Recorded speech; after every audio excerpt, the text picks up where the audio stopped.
Good morning, riders. Welcome to 2026. Today I'll be sending my bobber for its 20,000 kilometer servicing. Since I've been riding the bobber for slightly over a year now, I was thinking of doing a personal review of the bobber.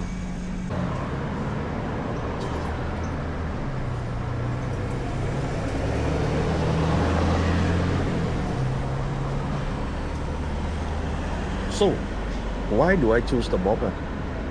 Well, my previous motorcycle is the NC750 by Honda, and it has come to the end of its 10 years COE.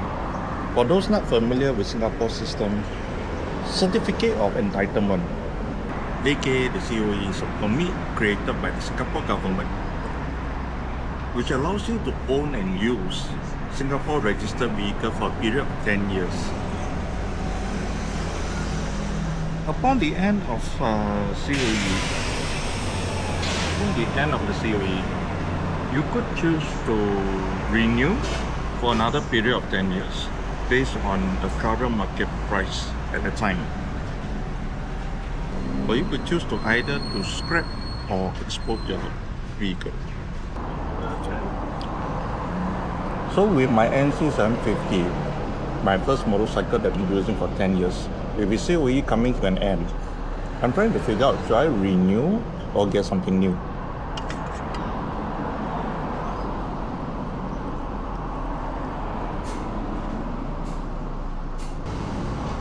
Seeing the COE price is around 10K at the time, to renew a 10-year-old motorcycle doesn't seem so attractive. So I was looking through the different brands of motorcycle websites, looking through their 2024 and 2025 model. Nothing really stands out until I come across Triumph.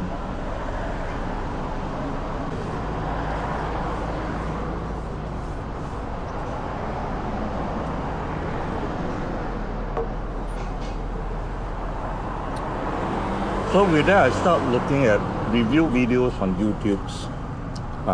Even go down to the showroom, check with the salesperson, ask them a lot of questions. Finally, I decided to go with the Triumph bobber. Mainly because since 2006, when I first passed my motorcycle license, I have exclusively been using Japanese brand motorcycle, mainly for its affordability and reliableness. So this actually will be the first time I use a European brand. So I was thinking, why not give it a try? And partly also I have a soft spot for cruiser type motorcycle. And lastly, maybe due to my age, I'm not constantly chasing for speed anymore.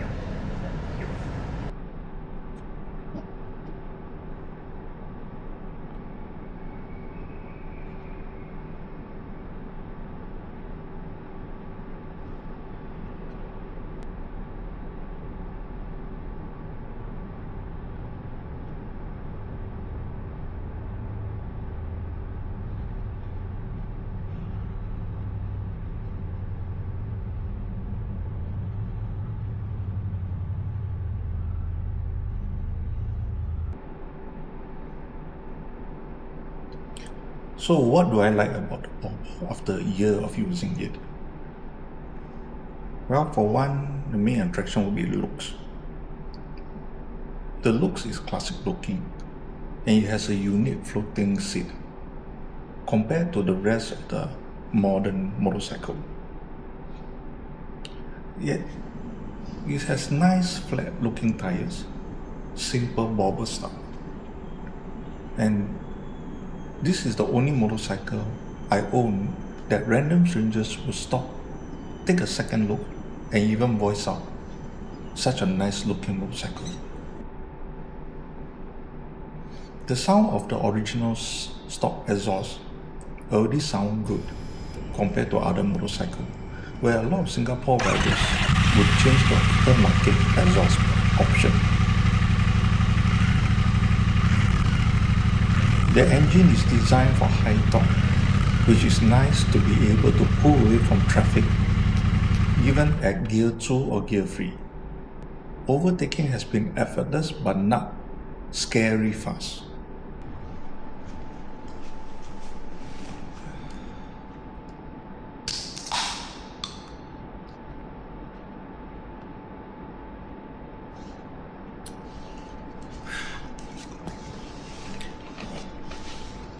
So next part of what I like about the bobber, even though it weighs 250 kg, it's surprisingly light and nimble.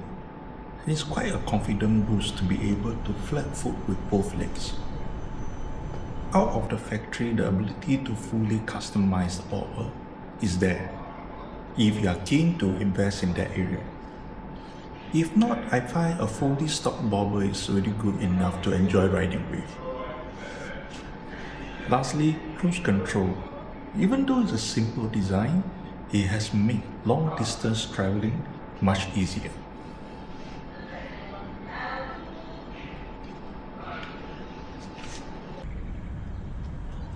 So, what do I not like about the bobber then? I noticed the design of the bobber makes it difficult for me to keep it clean, especially the rear fender section. I find that it gets dirty too easily, especially when let's say you ride over rain or sand. This portion will always be full of dirt. Then if you want to maintain a clean look, you need to have a lot of effort and time spent to keep it clean.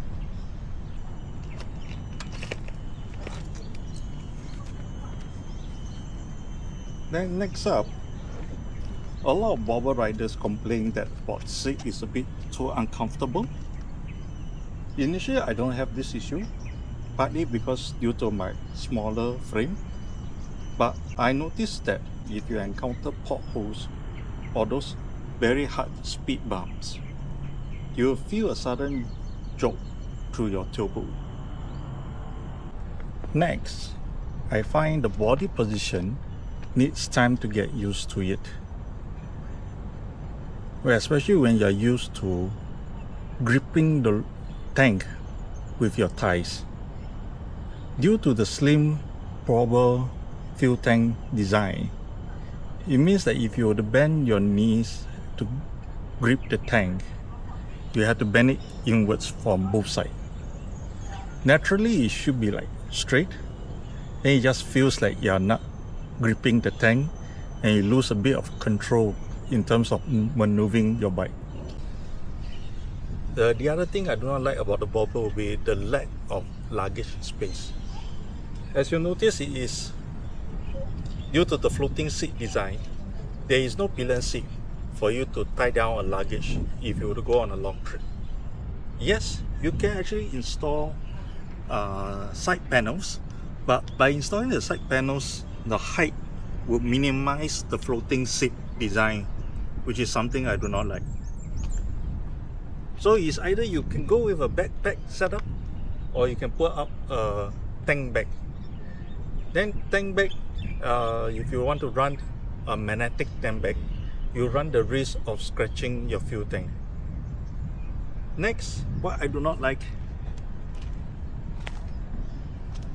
So I find the rear indicator section to be particularly ugly. Even though there is a lot of option for customize, most items are overly expensive and not legal in Singapore.